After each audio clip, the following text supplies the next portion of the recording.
Je nous invite à lire deux textes. On va commenter, on va prier parce que c'est un séminaire ou plutôt une semaine de prière. Alléluia. Genèse chapitre 3, versets 13 à 15.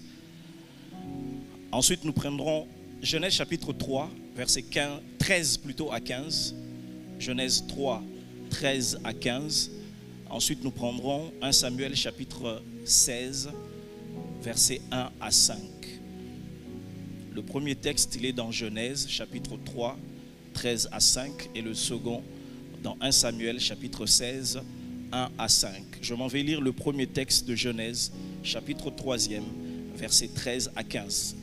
Et l'Éternel dit à la femme, « Pourquoi as-tu fait cela ?» La femme répondit, « Le serpent m'a séduite et j'en ai mangé. » L'Éternel dit au serpent, « Puisque tu as fait cela, tu seras maudit entre tout le bétail et entre tous les animaux des champs. Tu marcheras sur ton ventre et tu mangeras de la poussière tous les jours de ta vie. Je mettrai inimitié entre toi et la femme, entre ta postérité et sa postérité. Celle-ci t'écrasera la tête et tu lui blesseras le talon. » Alléluia. 1 Samuel chapitre 16, les 5 premiers versets. 1 Samuel chapitre 16, les 5 premiers versets. La Bible déclare, « L'Éternel dit à Samuel, quand cesseras-tu de pleurer sur Saül? Je l'ai rejeté afin qu'il ne règne plus sur Israël. Remplis ta corne d'huile et va, je t'enverrai chez Isaïe, Bethléemite, car j'ai vu parmi ses fils celui que je désire pour roi. » Samuel dit, « Comment irai-je? Saül l'apprendra et il me tuera. » Et l'Éternel dit, « Tu emmèneras avec toi une geunisse et tu diras, je viens offrir un sacrifice à l'Éternel. Tu inviteras Isaïe au sacrifice, je te ferai connaître ce que tu dois faire et tu oindras pour moi celui que je te dirai. » Samuel fit ce que l'Éternel lui avait dit et il alla à Bethléem.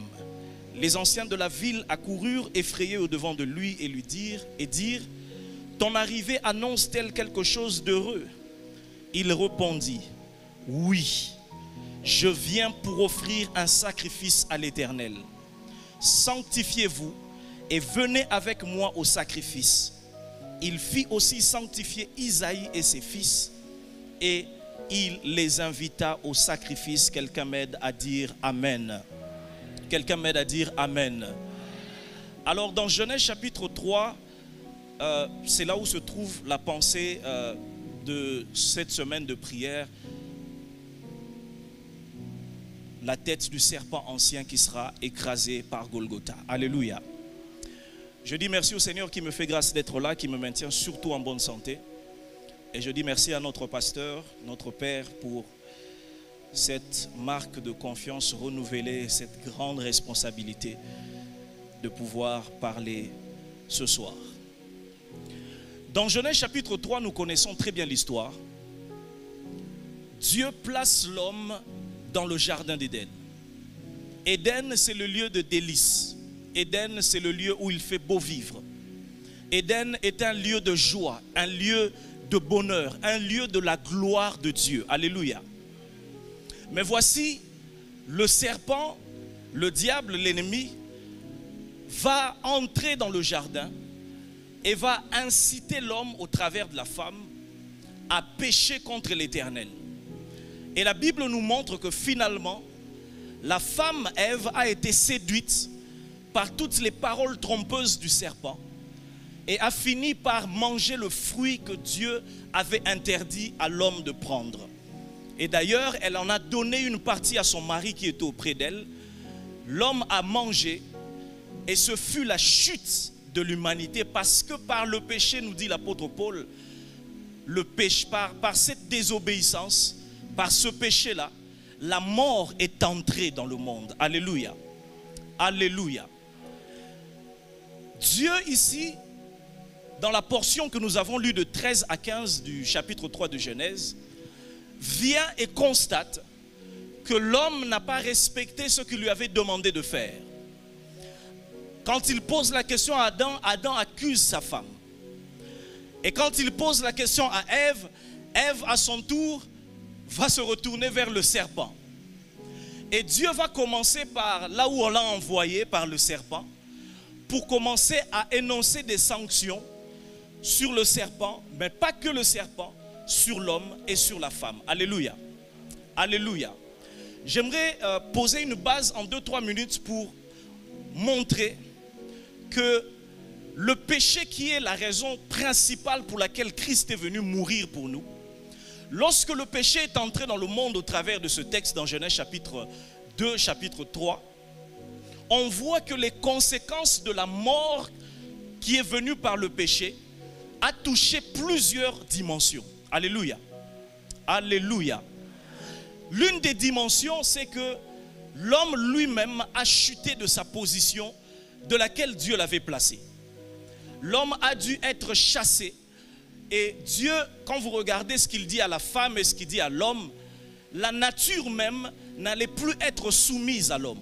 Il n'allait plus dominer et exercer le règne qui lui avait été promis exactement dans Genèse chapitre 1er quand il avait été créé. Quelqu'un est avec moi. Il lui dit, la terre te donnera des fruits difficilement. Et à la femme ainsi de suite. Donc le péché a dégradé l'homme en lui-même. Ça c'est le premier aspect. Mais deuxièmement, le péché a aussi mis une distance entre Dieu et l'homme. Parce qu'à l'issue de cet acte, il y avait une séparation maintenant. L'homme a dû être chassé du jardin. Et cette communion qu'il y avait entre l'homme et Dieu a été rompue. Quelqu'un est avec moi. Quelqu'un est avec moi. Mais l'autre dimension également, c'est que l'homme en péchant a donné un certain pouvoir à l'ennemi qu'il avait séduit afin que la mort commence à régner. C'est comme ça que la Bible est en train de dire que le monde entier est sous la puissance du malin. Alléluia. L'homme qui avait été appelé à dominer se retrouve maintenant dominé parce qu'il est devenu pécheur. Ce qui m'intéresse ici, c'est que quand Dieu commence à prononcer les sanctions, quand il arrive au serpent, il lui dit, parce que tu as fait cela, il lui donne un certain nombre de malédictions. Il lui dit, tu marcheras désormais sur ton ventre, tu mangeras de la poussière.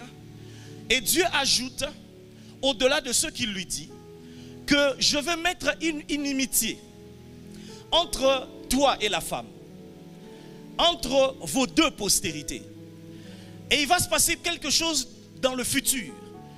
C'est que la postérité de la femme va finir par écraser ta tête. Alléluia. Alléluia. Donc vous constatez avec moi que dans Genèse, Dieu sanctionne, mais il donne une promesse de sanction aussi. Est-ce que vous êtes avec moi? Il y a des choses qu'il donne dans l'immédiat, mais il dit, c'est comme s'il dit au serpent, ce que je t'administre maintenant comme sanction, ce n'est que provisoire. Il va arriver un temps où la postérité de la femme que tu as séduite, de la femme viendra une postérité qui va finir par écraser ta tête. Est-ce que quelqu'un est avec moi? Et cette parole est une parole prophétique qui fait référence à ce que Jésus était venu faire sur la terre. Alléluia. Dieu voyait d'avance l'homme de douleur habitué à la souffrance qui viendrait sur la terre et qui serait crucifié à Golgotha. Golgotha qui veut dire le lieu du crâne, le crâne qui est l'os de la tête. Dieu était en train de dire, la postérité de la femme va écraser la tête du serpent. Ce soir, je suis venu dire à quelqu'un, il y a 2000 ans à Golgotha, l'ennemi qui te terrorise a été totalement écrasé. Je disais, il y a 2000 ans à Golgotha, l'ennemi qui veut t'effrayer aujourd'hui a déjà été terrassé. Alléluia. C'est la raison pour laquelle tu ne vas pas terrasser le diable aujourd'hui. Tu vas lui rappeler sa défaite qu'il a déjà accopée depuis longtemps. Et nous allons imposer cette victoire que Dieu nous a déjà donnée Parce que dans toutes ces choses, nous sommes plus que vainqueurs. Pas par nos coups, pas par notre force, mais par celui qui nous a aimés. Car Dieu a tant aimé le monde qu'il avait donné son Fils unique afin que quiconque croit en lui ne périsse point, mais qu'il ait la vie éternelle. Quand Dieu donne au serpent une sanction présente, en lui promettant une sanction future, je comprends par là que Dieu est comme en train de dire que le seul remède définitif au règne du serpent, ce ne sont pas les sanctions que j'ai données maintenant. Ce qui va permettre de mettre le serpent hors d'état de nuire définitivement, c'est ce qui va venir après. Car si les sanctions de Genèse 3, celles qui étaient présentes, étaient complètes, il n'aurait pas été besoin de promettre que la postérité viendrait écraser la tête. Est-ce que quelqu'un est avec moi? C'est pourquoi j'aimerais commencer en disant à quelqu'un, la croix est le seul remède contre la puissance de l'adversaire. Je disais, la croix est le seul remède efficace contre la puissance de l'ennemi. Vous pouvez utiliser les cérémonies, vous pouvez utiliser les histoires du village. Aucune chose n'est plus puissante que la croix. La croix est la seule arme contre laquelle l'ennemi ne peut pas répliquer. Est-ce que quelqu'un est avec moi?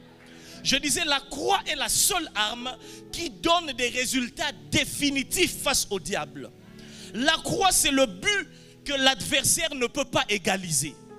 La croix, c'est ce que Dieu fait et pour lequel l'ennemi ne peut plus faire ce qui est contraire. Et Moïse ne me contredira pas. Parce que Moïse nous dirait ce soir que j'ai été envoyé chez Pharaon. Et par plus de 9 fois, par 9 fois, Moïse a multiplié plusieurs signes afin que le cœur de Pharaon soit fléchi. Mais à chaque fois que les signes étaient produits, Pharaon endurcissait son cœur. Et vous vous souviendrez que même au début, il arrivait même que ces magiciens copient ou reproduisent les signes que Moïse reproduisait. Si Moïse était là, il nous dirait, la seule arme qui fait que Pharaon ne peut plus endurcir son cœur, la seule arme qui fait en sorte que Pharaon n'a plus rien à répliquer, c'est lorsque vous allez chercher l'agneau. Oh, est-ce que je suis en train de parler à quelqu'un? Est-ce que je suis en train de parler à quelqu'un? Lorsque l'agneau est égorgé, lorsque le sang est placé sur les linteaux, c'est que le match est terminé. Je suis venu annoncer dans la vie de quelqu'un, à cause de la croix de Golgotha, le match est terminé dans ta vie. Que quelqu'un reçoive ce soir, à cause de la croix de Jésus-Christ, la gloire d'avoir des résultats définitifs. Je m'oppose ce soir à tous les résultats temporaires. Je m'oppose ce soir à tous les résultats périodiques. Tu réussis à 9 h et tu échoues à midi. Pharaon dit oui à 12 h et il change à 18 h. Lorsque l'agneau pascal est sacrifié, il n'y a plus rien à répliquer. Je t'annonce que ta victoire par la croix, elle sera totale, elle sera entière et elle sera irréversible. Je dis, elle sera totale, elle sera entière et elle sera irréversible dans le nom de Jésus de Nazareth. Le diable n'a toujours pas de réplique à l'œuvre de la croix. C'est un but contre lequel on ne peut pas égaliser. C'est un but contre lequel on ne peut pas égaliser. Si Noé était là, il allait nous dire que Dieu avait décidé de détruire la terre par le déluge. Et Noé même a demandé à Dieu, mais Dieu avait résolu dans son cœur de détruire la terre. Mais quand Dieu a pris la décision de ne plus détruire la terre par les eaux, c'est parce qu'un sacrifice avait été offert et que l'odeur du bon parfum était montée devant Dieu. Si l'odeur des animaux a calmé la sanction de Dieu, le sacrifice parfait de Golgotha devant le trône est en train d'annuler tout déluge qui est prévu dans la vie de quelqu'un. Est-ce que quelqu'un est avec moi? Mais ce qui est intéressant ici, c'est que Dieu est en train de dire à l'ennemi que la postérité de la femme va t'écraser la tête. Et j'ai l'impression que l'ennemi n'avait pas très bien compris cette menace. Parce que la Bible déclare dans Romains chapitre 3 verset 23 que tous ont péché et sont privés de la gloire de Dieu. Et Dieu est en train justement de dire au serpent, la postérité de la femme t'écrasera la tête. Qu'est-ce que c'est que écraser? Écraser quelque chose, c'est exercer une sorte de pression. Est-ce que quelqu'un est avec moi? Exercer une sorte de forte pression, de sorte à broyer, à briser, à déformer la chose sur laquelle la pression est exercée. Je vous pose une question. Est-ce que je peux écraser cette chair en utilisant ce papier? Pourquoi est-ce que ce papier posé sur cette chair ne peut pas l'écraser? Quelqu'un dit après moi, c'est un problème de poids. Oh, quelqu'un dit après moi, c'est un problème de poids. S'il s'agissait d'une énorme pierre, cette chair allait céder. Mais comme il s'agit d'un papier qui est léger, il ne peut rien faire, il ne peut pas écraser. Or, la gloire se définit comme étant la cabote de Dieu. La gloire se définit comme étant le poids de Dieu. Or, tous ont péché et sont privés de la gloire du poids de Dieu. Alors je vois le serpent en train de sourire et de dire, mais je viens de leur arracher la gloire. Je viens de leur arracher le poids. Ils sont tous légers. Ceux qui viendront après eux seront légers. Par quel poids est-ce que je vais être écrasé? Parce que Dieu ne dit même pas directement que je vais t'écraser. Il dit, je passerai par la postérité de la femme, celle-là même qui est tombée. Et la question est celle-ci. Si tout homme a péché et s'est privé du poids de Dieu, comment est-ce que la tête du serpent pouvait être écrasée par la postérité de la femme qui ne pouvait qu'engendrer des hommes et des femmes privés de la gloire de Dieu? Est-ce que quelqu'un est avec moi ce soir? Je disais, est-ce que quelqu'un est avec moi ce soir? Cela voudrait dire que de la postérité de la femme, et ça l'ennemi n'avait pas compris, il voulait lui dire de la postérité de la femme, hein, il va venir quelqu'un qui sera de la postérité de la femme, mais qui ne sera pas privé de la gloire de Dieu. Oh, je ne sais pas si quelqu'un est avec moi. Il y aura quelqu'un qui viendra de la postérité de la femme d'une part, mais qui ne va pas hériter de la privation de la gloire de Dieu due au péché. Or, on dit que tous ont péché et sont privés de la gloire de qui? Parce que la gloire appartient à Dieu. Car c'est à toi qu'appartiennent le règne, la puissance et la gloire. C'est que le serpent ne comprenait pas, c'est que Dieu était en train de nous annoncer que celui qui détient la gloire va entrer dans la postérité de la femme. Et parce qu'il est le seul qui pèse par la cabote de Dieu, il viendra t'écraser dans le nom de Jésus. Je suis en train de déclarer à quelqu'un que Dieu est tellement pesant. La gloire de Dieu est tellement pesante qu'elle va commencer à écraser. Je dis écraser. Je dis écraser la tête du serpent dans ta vie et dans ce qui te concerne. Je dis elle va écraser la tête du serpent dans ta vie. Alléluia. Et j'aimerais finir par ceci avant qu'on ne prie. Je disais tantôt que le serpent a trouvé Adam, l'homme, à Éden. Quelqu'un dit pour moi Éden. Éden, c'est le lieu de délices. Éden, ce n'est pas le lieu des pleurs. Éden, c'est le lieu de la paix. C'est le lieu de la gloire. Et lorsque le diable a travaillé, l'homme est sorti de la gloire, l'homme est sorti de la paix, l'homme est sorti de la relation bonne avec Dieu et il a été chassé dans les ténèbres du dehors. Est-ce que quelqu'un est avec moi?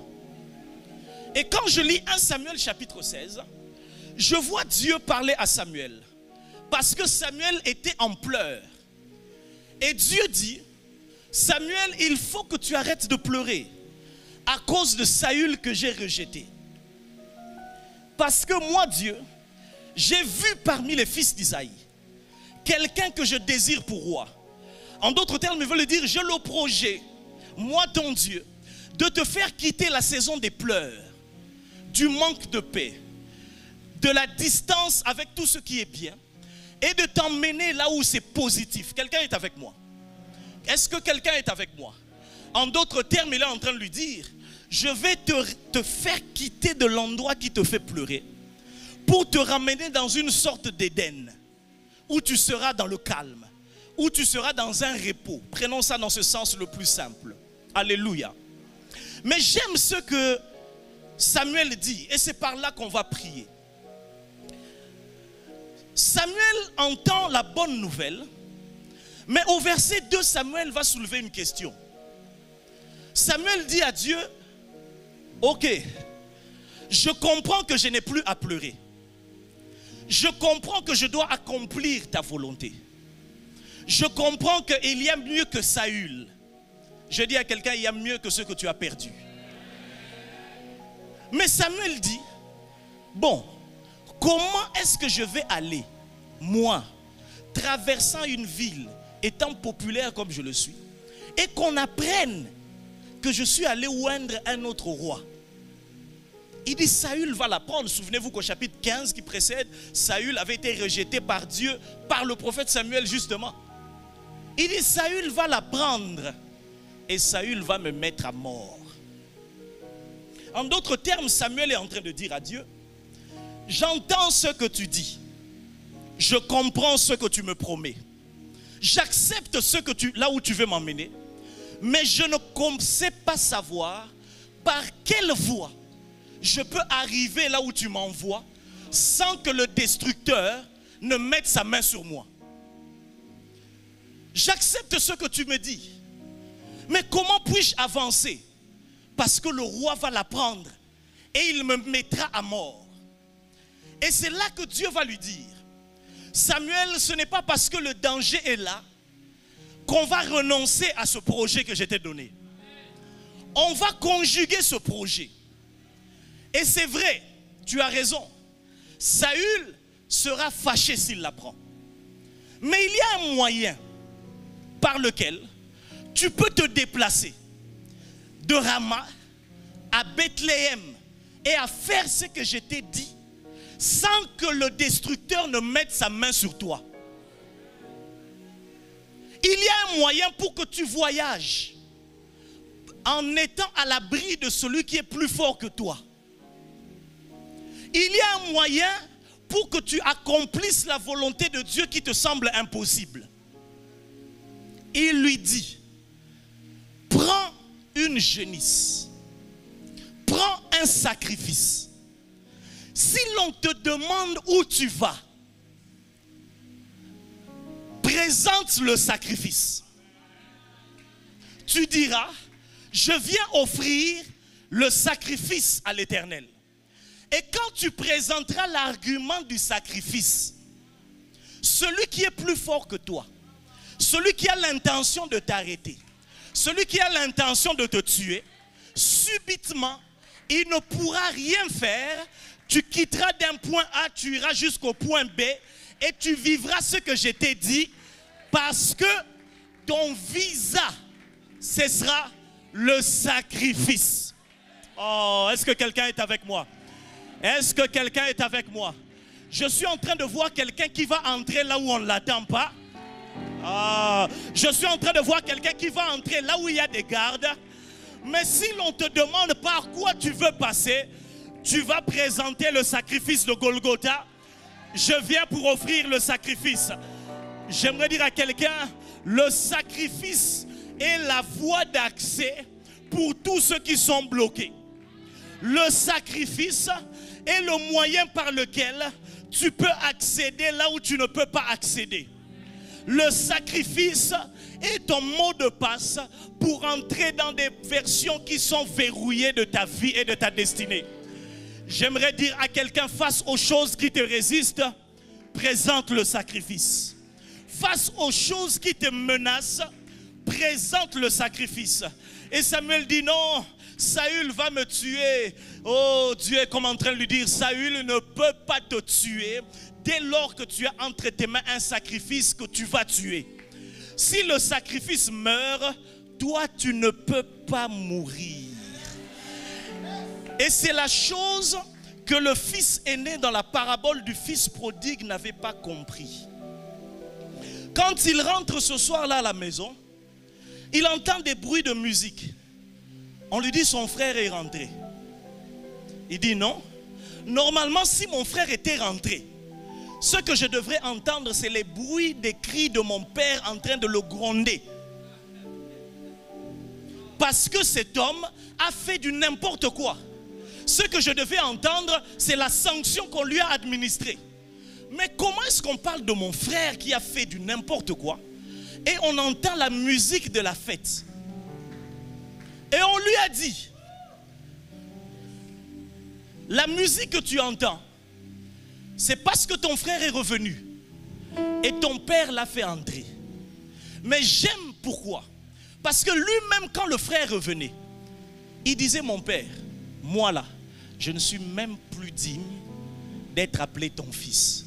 C'est la raison pour laquelle le père même a dit à la fin, ton frère qui était mort. Parce que dans sa position de fils, il était déjà mort. Mais quand il revenait, j'aime ça. Quand le père l'a vu, il dit, ça c'est mon fils. Mais quand il revient avec tout ce qu'il a fait, normalement dans ma justice, je dois le sanctionner. Normalement dans ma justice, je dois le tuer. Normalement dans ma justice, je dois l'écarter. Mais il a plutôt donné un ordre contraire en disant, emmenez des vêtements nouveaux et surtout, tuez le veau gras. Mangeons. Donc quand le frère aîné rentre, il est persuadé qu'il va entendre le bruit des réprimandes, mais il entend le bruit de la musique qu'il ne comprend pas.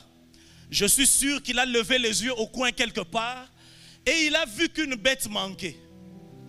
Il a vu qu'il y avait du sang qui coulait quelque part. Et on lui a dit, ton frère n'a pas été mis à mort, malgré ce qu'il avait fait. Au contraire, c'est un veau gras, innocent, qui a été tué. Et ton frère est vivant et a été sauvé. Ce soir, je déclare à quelqu'un, tu n'as plus à payer parce que Christ a déjà payé. Tu n'as plus à payer parce que Christ a déjà payé. Est-ce que tout en restant assis, quelqu'un peut élever sa voix? On commence assis. Tu vas commencer juste à déclarer et à dire, Christ a payé pour moi. Je ne payerai plus. Christ a payé pour moi. Je ne payerai plus. Est-ce qu'on peut y aller comme ça? Christ a payé pour moi. Je n'ai pas à payer deux fois. Je n'ai pas à payer deux fois.